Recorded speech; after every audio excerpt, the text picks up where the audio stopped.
En problemas evolucionarios es posible utilizar un punto de vista distinto para resolver el problema.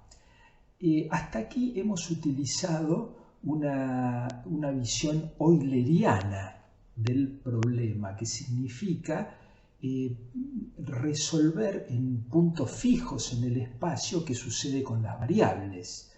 Si estamos con un fluido, el fluido pasa, las partículas del fluido pasan, pero nosotros lo que hacemos es seguir la evolución de las variables en puntos fijos. La alternativa es recurrir a métodos eulerianos, a métodos lagrangianos. Los métodos lagrangianos lo que hacen es, en cambio, seguir a las partículas del fluido, es decir, vamos viendo cómo cambian las propiedades si nos movemos con él. La ventaja de los métodos lagrangianos sobre los eulerianos es que se puede minimizar o incluso eliminar la difusión numérica, que es casi concomitante con los métodos eulerianos, tal como hemos visto, al de alguna manera aparecer en el problema a través del error de truncamiento. Y entonces, en particular, es muy conveniente para problemas donde tenemos un alto número de Peclet, es decir, aquel en el cual la componente advectiva es mucho más importante que la componente difusiva, en cuyo caso la difusión numérica puede empezar a competir con la difusión física, obviamente, digamos imponiendo digamos un error significativo sobre la solución numérica. El problema base con el que vamos a trabajar es el que se presenta aquí. Es una ecuación de advección y difusión en dos dimensiones, donde C es una propiedad, podría ser una concentración de alguna sustancia, T es el tiempo, X y las coordenadas espaciales, U y V las componentes de la velocidad, entonces en esa dirección, y K es el tensor de difusividad, donde, bueno, con componentes K11, K22 y después K12 y K21, que es igual a K12, es un tensor simétrico. Y esto definido sobre un dominio infinito, y vamos a pensar que existe una fuente puntual de esa sustancia cuya concentración, cuya distribución de concentración queremos hallar. Esa fuente puntual está en un punto con coordenadas x, p y p, y se va incorporando al movimiento del fluido con un flujo másico que llamamos Q de T. Sería cuánta sustancia se está introduciendo, se está vertiendo por unidad de tiempo. Vamos a ver dos metodologías para hacer este planteo lagrangiano. Uno es lo que vamos a llamar seguimiento de manchas y otro es el seguimiento de partículas. En primer lugar vamos a ver el seguimiento de manchas, que si bien es una técnica que ya se está usando poco, digamos, es de vuelta conceptualmente muy interesante porque nos muestra cómo podemos ensamblar soluciones analíticas con soluciones numéricas. El método de seguimiento de las manchas es lo que se llama un método paramétrico, porque, como decíamos, en realidad lo que se usan son soluciones analíticas locales, que entonces presentan algunos parámetros, y lo que hay que ver es la evolución de esos parámetros en el tiempo, con lo cual se puede reconstruir la solución. El flujo continuo, esa descarga continua que habíamos caracterizado con Q de T, bueno, hay que discretizarla. Entonces, lo que se hace es representarla como una superposición, digamos, lineal de pulsos, digamos, pulsos instantáneos. Entonces, lo que se puede mostrar es que a parámetros constantes, es decir, si U, V y la difusividad del tensor de difusividad fueran constantes, la solución es del tipo de la que se muestra aquí, esta es la expresión general de la solución. C de X y T es una digamos, podemos decir, concentración inicial por una exponencial que en el fondo es una campana de Gauss, donde aparecen el centro de esa campana, caracterizado por las coordenadas x0 y 0, esa campana o mancha, como lo vamos a llamar. Los AES, A11, A12, etc., son parámetros de forma con dimensiones 1 sobre longitud al cuadrado, y lo que se puede ver que se puede demostrar, o lo pueden demostrar ustedes, que C0 tiene que ser lo que se muestra ahí, o sea, tiene esa relación con la masa del pulso y con la raíz de D, donde D también es un parámetro geométrico que depende de los parámetros de forma, como se muestra ahí, y es siempre mayor que 0. Esa masa de cada pulso en realidad surge de multiplicar el valor del caudal en el instante en que estemos discretizando por el delta t, es decir, el tiempo entre pulsos. Eso porque concentramos entonces en un instante todo lo que sale durante delta t. Esa m es un índice que me identifica el pulso. Tal como dijimos, esa solución es válida en tanto los parámetros de la ecuación diferencial del problema base sean constantes. Bueno, pero ese no es el caso general. Entonces, ¿esto vale en general? Bueno, vale si nos limitamos a digamos, pequeños pulsos, ¿no es cierto?, que producen pequeñas manchas. Entonces, la aproximación sería pensar que la solución es válida localmente, donde U y V y el tensor de difusión toman los valores asociados al punto representativo de ese pequeño sector. Entonces, en todo caso es otra discretización, ahí introducimos otro error de discretización.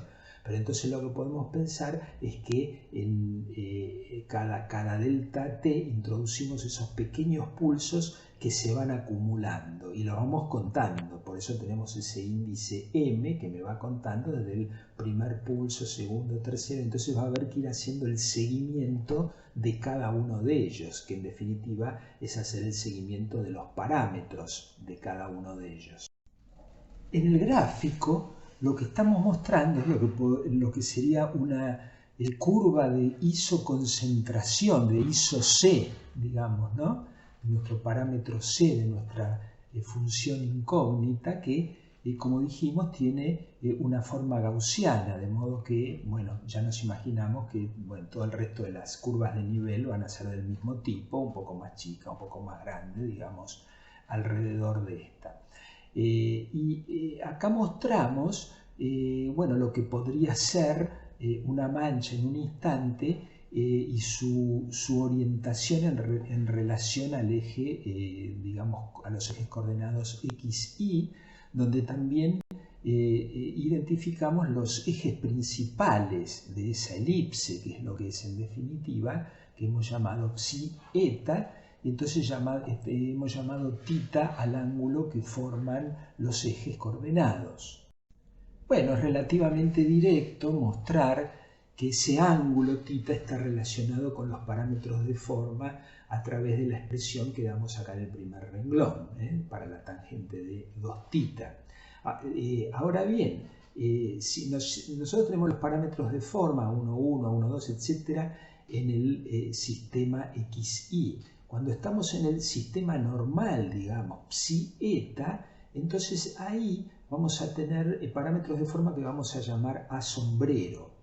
Y la relación entre los A sombrero y los AES son las que se expresan acá en el segundo y en el tercer renglón, para A11 sombrero y A22 sombrero, que fíjense que donde aparece el ángulo de inclinación. Bueno, en este sistema normal, el A sombrero 1, 2 es 0 justamente, esa es la característica, digamos, de estar en el sistema normal, no existe el término cruzado. A partir de A11 y A22 sombrero, es decir, en esos parámetros de forma en el sistema normal, se puede calcular sigma psi y sigma eta a través de estas expresiones, como 1 sobre la raíz cuadrada de 2 veces digamos, el coeficiente de forma, y esto no es ni más ni menos que la desviación estándar, lo que llamamos la desviación estándar de esa curva de Gauss. Esto es una relación interesante para, digamos, relacionar los parámetros de forma con algo que conocemos de la curva o de la distribución de Gauss. Y aquí abajo lo que mostramos es la relación que existe entre las componentes del tensor de difusión en el sistema cartesiano original, xy, y las componentes en el sistema normal psi eta, donde aquí nuevamente lo que sucede es que el tensor se hace diagonal y solo existen dos componentes, k psi y k eta, que es lo que aparece en estas expresiones, y obviamente otra vez interviene el ángulo de inclinación. Todas estas expresiones son útiles para pasar del sistema normal al sistema cartesiano, porque algunas de las propiedades, como vamos a ver, son más fácilmente digamos, planteables para el sistema normal, pero la resolución la vamos a hacer en el sistema cartesiano. Pasemos entonces a la resolución del problema. Y lo vamos a encarar usando el desdoblamiento, es decir, el splitting. Pero acá el splitting lo vamos a hacer no por direcciones, sino por mecanismos, que es algo que yo había comentado en su momento, que es la forma quizá más poderosa de usar este splitting. Entonces, en un primer momento nos concentramos en la fase advectiva, y eso significa que nos concentramos en la ecuación diferencial que solo tiene la componente advectiva, es la que se muestra aquí, dca de t más u dca de x más b dca de y igual a 0, es decir, no consideramos la difusión. Bueno, esa ecuación claramente se puede escribir en su forma característica, y entonces sería que la derivada de c, la derivada total de c respecto de t a lo largo de la trayectoria dada por dx a dt igual a u de y a dt igual a b es igual a 0, es decir, se conserva. Si eso es así, es muy sencillo, digamos, llegar a demostrar de que de 0 a dt, de ese 0 a dt tiene que ser 0, es decir, esa amplitud de concentración se mantiene, es constante a lo largo de la trayectoria del fluido, digamos, ¿no es cierto? Entonces, como C0 se mantiene constante, quiere decir que en esta fase advectiva C0 no se calcula, sino que se considera igual al, digamos, al valor en el tiempo de arranque, digamos, y vamos a discretizar en el paso de tiempo, o sea, donde se inicia el paso de tiempo. En cambio, lo que sí hay que resolver es cómo varían x0 e y0, es decir, la posición de la mancha luego de un tiempo delta t, digamos, ¿no es cierto? Entonces, digamos, las condiciones iniciales serían, en el instante 0, x0 e y0 obviamente valen xp y p, es decir, es la posición de la fuente. Entonces aquí lo que vamos a resolver son estas ecuaciones de x0 a dt igual a u, de y0 a dt igual a b, u y b conocidos, y entonces lo que vamos a resolver ahora es el traslado de la mancha, es decir, el traslado, si ustedes quieren, de su centro. Y estas son dos ecuaciones diferenciales ordinarias, que, bueno, se pueden, digamos, resolver por cualquier método de diferencias finitas. Típicamente, por ejemplo, un Runge-Kutta, un Runge-Kutta 4 sería quizá el óptimo. Ahora, en la fase advectiva no solo tenemos un traslado de cada mancha, sino también que hay una deformación o en todo caso hay una rotación y una distorsión de la mancha, ya que eso se debe a los gradientes de las velocidades. ¿Cómo se manifiesta eso? Y se manifiesta en las ecuaciones diferenciales que surgen para los parámetros de forma, que son las que se muestran aquí. Fíjense que tenemos una para cada uno de los tres parámetros de forma. Bueno, se supone que eso sí no tiene que haber ningún cambio en la masa, en consecuencia en el volumen y en consecuencia la derivada del parámetro d respecto de t tiene que ser 0.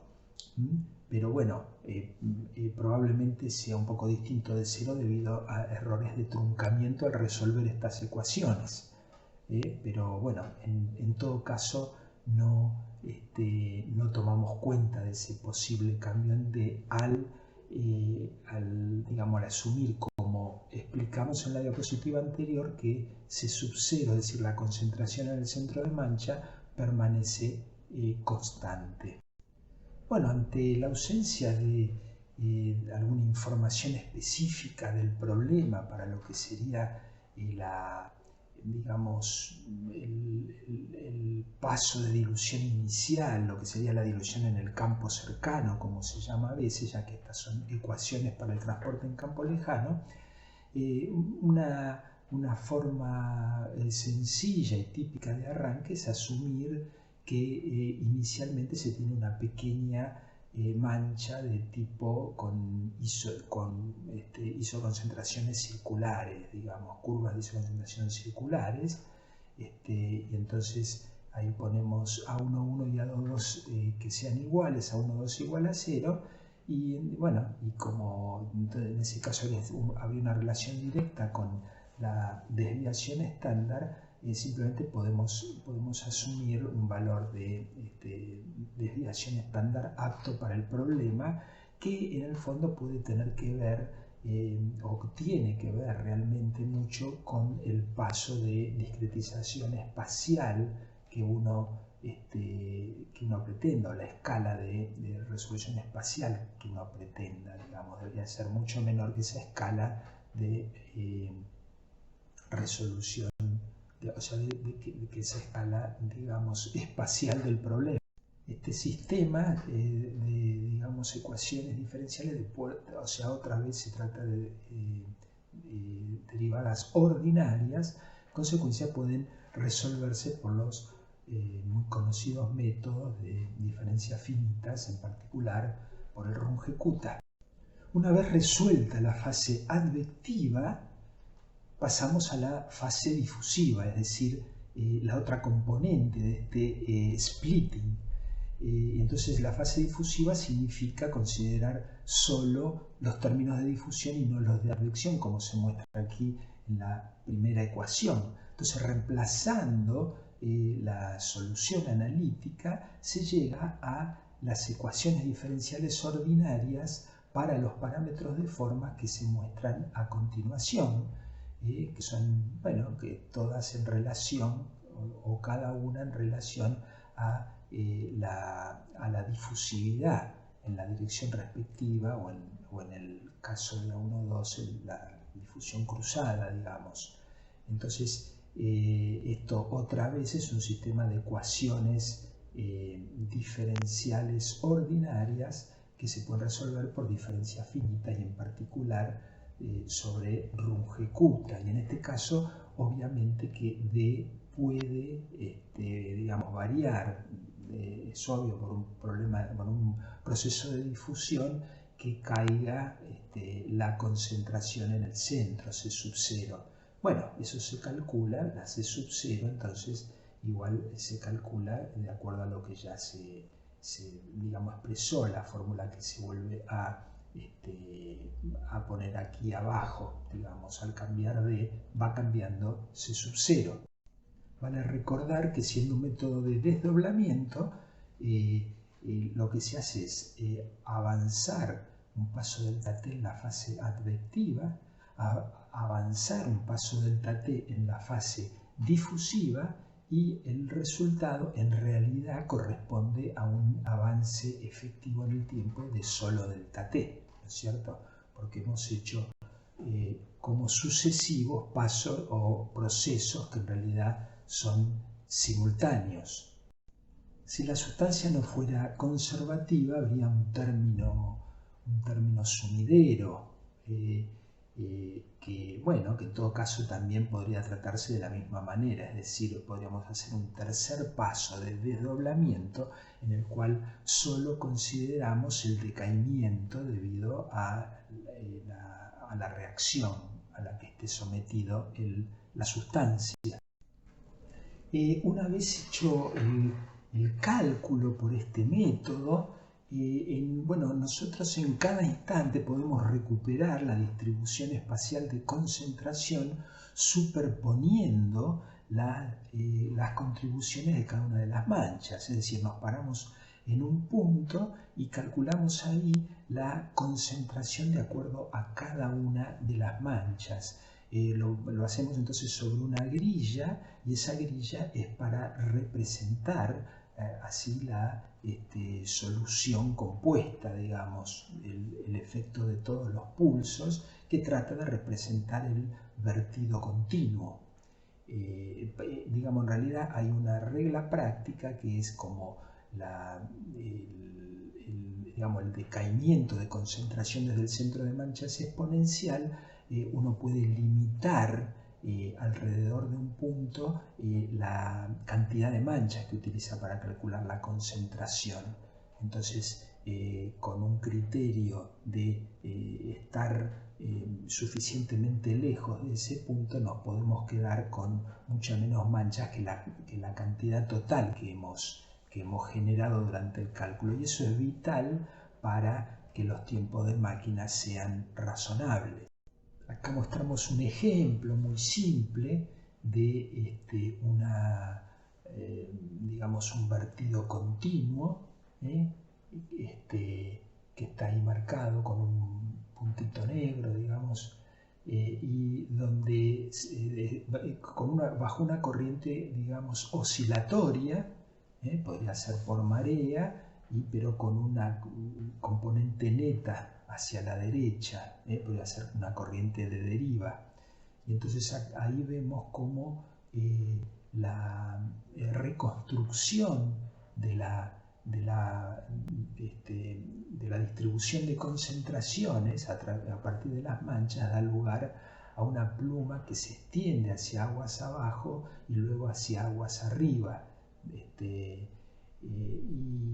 Incluso ahí podemos notar, ya que esto fue hecho con baja resolución, se llega a notar ciertas oscilaciones que no son ni más ni menos que están mostrando un poco las dimensiones de las manchas. Aquí pone de manifiesto que se ha trabajado con pocas cantidad de manchas, lo cual obviamente en una aplicación hay que mejorar, digamos, y realmente se puede llegar a evitar la presencia de esas oscilaciones. Una limitación importante que tiene el método de las manchas es el cumplimiento de las condiciones de borde, es decir, Cuando la mancha se acerca a un borde, digamos un borde impenetrable, en realidad la mancha lo termina penetrando. Entonces esto, digamos, constituye un error, porque hay parte de la masa que la estamos, de alguna manera, está, digamos, atravesando ese contorno. La única manera de solucionar esto sería utilizar algo así como el método de las imágenes, representando del otro lado del contorno lo que serían las manchas espejo, pero eso ya sería bastante elaborado, digamos, complicado para programar. Digamos, en la práctica, si las manchas son pequeñas, bueno, estos errores pueden ser relativamente admisibles.